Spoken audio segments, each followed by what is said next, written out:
Dear students and parents, welcome back to my channel. JEE main examination జనవరి సెషన్లో రాయాలా వద్దా అనేది వీడియోలో డిస్కస్ చేద్దాం. ప్రతి ఒక్కరు వీడియోని లైక్ చేయండి, షేర్ చేసి సబ్స్క్రైబ్ చేయండి. మరి ఇంతకుముందు అనాలిసిస్ ఏం చెప్తున్నాయి అంటే జనవరి మనకి ఎగ్జామినేషన్ ఎప్పుడు జరిగింది? జనవరి సెషన్ ఒకటి, ఏప్రిల్ సెషన్. ఇప్పుడు జనవరి సెషన్ మనకి ఎగ్జామినేషన్ ఎప్పుడు? 21st, 22nd, 23rd, 24th, 28th, మొత్తం 5 సెషన్లో 10 షిఫ్ట్లు అయితే జరుగుతుంది. నేను ఆల్రెడీ వీడియో చేసాము. మనం జనవరిలోనే ఎగ్జామినేషన్ రాయాలి. ఎందుకంటే ఇప్పుడు 2024లో సెషన్, మరి 2024లో చూసినట్టయితే 2024లో చూసాం, 2025లో చూసాం. కానీ జనవరిలోనే ఎక్కువ స్కోర్ వచ్చింది. మరి ఏప్రిల్ సెషన్ ఎందుకు రాదు సార్ అంటారు కొంతమంది. ఎందుకంటే జనవరి సెషన్లో మంచి స్టూడెంట్స్ అందరూ మంచి ఊపు మీద ఉంటారమ్మా, గుర్తుపెట్టుకుంటే. ఇప్పుడు ఆల్రెడీ 14.5 లక్షల మంది రిజిస్టర్ చేసుకున్నారు. మరి ఏప్రిల్ సెషన్ రాసేవాళ్ళు 1 లక్ష మంది పెరుగుతారు. యూనిక్ స్టూడెంట్స్ ఉంటారు, ఎక్స్ట్రా 1 లక్ష, ఇండియా వైజ్ 1 లక్ష మంది పెరుగుతారు. అంతకుమించి పెరిగే అవకాశం ఉండదు. జనవరి నేను ఆల్రెడీ వీడియో చేశాను. ఎందుకంటే ఇప్పుడు నేను ఒక వీడియో చేశాను ఏంటంటే ఏప్రిల్ సెషన్లో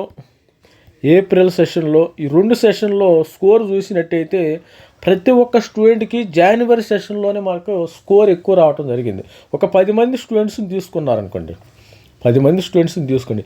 ఈ 10 మందిలో జనవరి సెషన్లోనే స్కోర్ ఎక్కువ వచ్చిన వాళ్ళు ఉన్నారు. కానీ మిగతా మరి స్టూడెంట్స్ అయితే స్కోరు మరి ఏప్రిల్ సెషన్లో స్కోర్ ఎక్కువ రాలేదమ్మా, అది గుర్తుపెట్టుకొని ప్రతి ఒక్కళ్ళు. అందుకని జనవరి సెషన్ మీద స్కోర్ ఎందుకు సార్, మరి రీజన్స్ ఏంది? జనవరి సెషన్కి ఏప్రిల్ సెషన్కి జనవరి సెషన్లో స్కోర్ రాలేదు, ఏప్రిల్ సెషన్లో స్కోర్ ఎక్కువ వచ్చిందంటే రాదు. ఎందుకు వస్తుందంటే మీకు జనవరి సెషన్కి ఏప్రిల్ సెషన్కి మధ్యలో ఇప్పుడు మనకి 28 వరకు ఎగ్జామినేషన్ అయిపోతుంది. తర్వాత ఏంటంటే ప్రతి ఒక్కరికి ఇంటర్మీడియట్ ఎగ్జామ్స్ ఉంటాయి.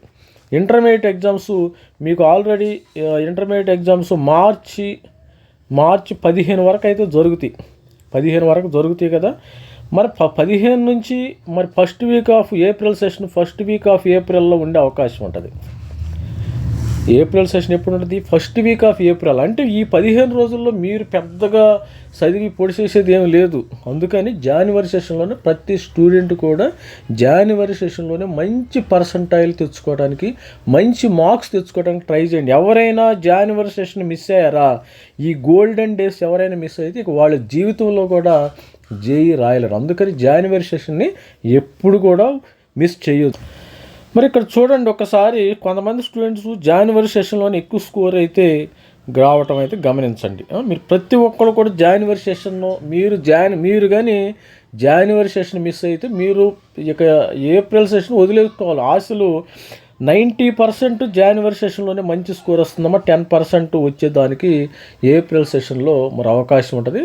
90% జనవరి సెషనే నంబర్ 1. అందుకని జనవరి సెషన్లో ఎట్టి పరిస్థితుల్లో మంచి స్కోర్ రావడానికి ట్రై చేయండి. ఇక్కడ ఒక స్టూడెంట్ చూసుకోండి, జనవరి సెషన్లో సెషన్ 1 లాస్ట్ ఇయర్ జనవరి సెషన్లో 88.44 వచ్చిందమ్మా. తర్వాత 15%కి తగ్గిపోయింది. అందుకని జనవరి సెషన్ ఎట్టి పరిస్థితుల్లో కూడా ఇక్కడ ఒక స్టూడెంట్ చూడండి, ఇక్కడ జనవరి సెషన్లో 96.83 వస్తే మరి ఏప్రిల్ సెషన్లో 96.36 రావటం గమనించాలి. మరి ఒక స్టూడెంట్ చూస్తే మరి జనవరి సెషన్లో 97.21 వచ్చిందమ్మా, ఏప్రిల్ సెషన్లో 96 వచ్చింది. ఎట్టి పరిస్థితుల్లో జనవరి సెషన్లే మీకు మరి మిమ్మల్ని బతికించే అవకాశం ఉంది. ఇక్కడ చూడండి, మరి 94 వచ్చింది జనవరి సెషన్లో ఒక స్టూడెంట్కు. మరి తర్వాత 92 వచ్చింది. ఎందుకంటే ఈ మధ్యలో స్టూడెంట్కి చాలా ప్రాబ్లమ్స్ ఉంటాయి. వాళ్ళకి ఇంటర్మీడియట్ ప్రాక్టికల్స్ ఉంటాయి, ఇంటర్మీడియట్ ఐపీ ఎగ్జామినేషన్ ఉంటుంది. హెవీ స్ట్రెస్కి ఫీల్ అవుతారు. ఆ స్ట్రెస్ వల్లే ఈ మార్క్స్, అంటే వాళ్ళకి చదవటానికి టైం ఉండదు అనమాట. జనవరి సెషన్లో ఫ్రీగా ఉంటారు. అప్పుడు ఏముండదు. జనవరి సెషన్ అయిపోయిన తర్వాత ఇంటర్మీడియట్ ఎగ్జామ్ ఉంటాయి, ప్రాక్టికల్స్ ఉంటాయి, అది ఉంటుంది, ఇది ఉంటుంది. అసలు 15 వరకు, మార్చి 15 వరకు కూడా ఫ్రీగా ఉండరమ్మ స్టూడెంట్స్ ఎట్టి పరిస్థితి. మీరు ఇక్కడ గమనించండి, ఒక స్టూడెంట్కి 97 వచ్చిందమ్మ. ఇక్కడ జనవరి సెషన్లో లాస్ట్ ఇయర్ 97.67 వస్తే అసలు ఈ ఏప్రిల్ సెషన్లో 4.6 వచ్చింది. అసలు వదిలేసాడు కంప్లీట్గా. ఈ ప్రిపరేషన్, కాన్సన్ట్రేషన్ మీద వదిలేయటం అయితే జరిగింది. ఇట్లా మరి ఈ విధంగా మీరు బూస్టింగ్ అనేది ఇక మీకు ఉండదు. మరి అదే ఇట్లా అనేకమైన మరి ఉన్న ఎగ్జాంపుల్స్ ఉన్నాయి. ఇప్పుడు జనవరి సెషన్లో ఒక స్టూడెంట్కి 84, అంటే వీళ్ళు ఎస్సీ స్టూడెంట్స్ అయి ఉంటారు. వీళ్ళకి నో ప్రాబ్లం 84 అనే సీట్ వస్తుంది, 84 వచ్చింది. తర్వాత ఏప్రిల్ సెషన్ చూసినప్పుడు 52% ఇక్కడ రావడం గమనించండి. ఇక్కడ చూడండి, ఒక స్టూడెంట్కి 89.47 వచ్చింది జనవరి సెషన్లో, మరి ఒక స్టూడెంట్కి 88 వచ్చేసింది. తర్వాత ఏప్రిల్ సెషన్కి అదే స్టూడెంట్కి మరి 88 రావటం అంటే గమనించండి. అందుకని జనవరి సెషన్ ఎట్టి పరిస్థితులు కూడా స్టూడెంట్ వదలవద్దు.